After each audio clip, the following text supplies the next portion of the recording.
and you face Fulham on Sunday. Yeah.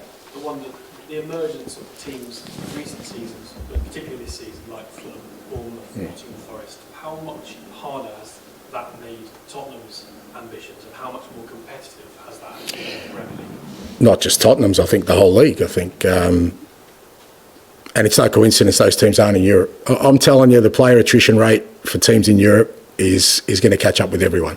And whether people, I know people kind of look at us, but ask any club this year that's in Europe. I've had a big fixture schedule and they've all got problems. Now, sometimes they're not as significant because it depends who they hit. You know, with us, I think they've hit significant players, which meant they've been sort of even more exacerbated. But, you know, I think it's probably affected a lot of clubs that are in Europe this year, their league form. And that's allowed teams, like you said, the very good football teams like Fulham and Bournemouth and Brentford and Brighton, Forest.